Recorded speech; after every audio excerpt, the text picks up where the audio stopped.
सास ससुर आपको वृद्धाश्रम भेज रहे हैं, बहू को। हाँ। उल्टी गंगा बह रही है। आप सुंदर नहीं हैं, इसलिए आपके पति आपको रखना नहीं चाहते। हाँ और उन्होंने ऐसा बोला कि आप सुंदर नहीं हो। हाँ बोले भी थे, तो मैं बोली भी कि देख कर तो शादी किए हो ना। 2-3 बार भी आए थे देखने के लिए। तो जब देखने गए थे तब आप सुंदर थीं। अब पता नहीं अब वो क्या है, तो देख क्या लो, करूं? जो लोग आपको आई लव यू कहते हैं वो आई लव यू आपको नहीं रहता, आपकी सुंदरता को रहता है। आप सुंदर हैं तो आई लव यू है, सुंदरता गई तो I love you bomb, I love you भी बम हो गया। इसलिए चमड़ी से प्यार ना करो। चमड़ी देखोगे तो चमड़ी तो एक दिन एक टाइम बाद बुढ़ापा आएगा।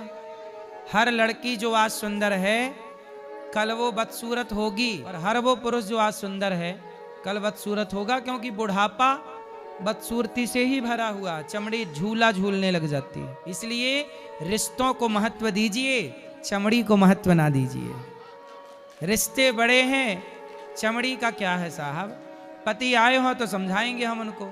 जी नहीं आए हो तो पूजा पाठ बंद करने के लिए बोलते हैं। तो आपके पति को भूख है चमड़ी की, आप उसे समझाया ही जा सकता है। वो अपने माँ के कहने पर कहते हैं, ऐसे नहीं करते। उनकी माँ बोल रही है इसीलिए वैसे कर रहे हैं। तो माँ की सेवा करना सही है, पर पत्नी को रखना, पत्नी की जिम्मेदारी पूरी करना, यह भी पति का परम धर्म है।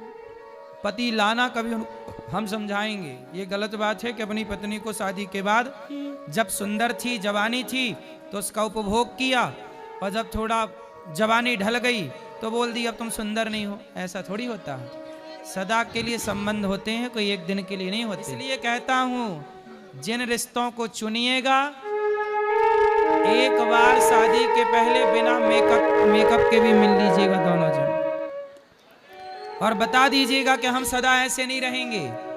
सदा ये सुंदरता सदा ना रहा है, सदा ना रहेगा, जमाना किसी का। मैं उनको बोली थी कि मैं जा रही हूँ मतलब वृंदावन धाम, तो वो बोले कि जाओ भगवान से अपने दिमाग की इलाज कराना फिर आना, ऐसे बोले। तो आपका दिमाग ठीक नहीं है?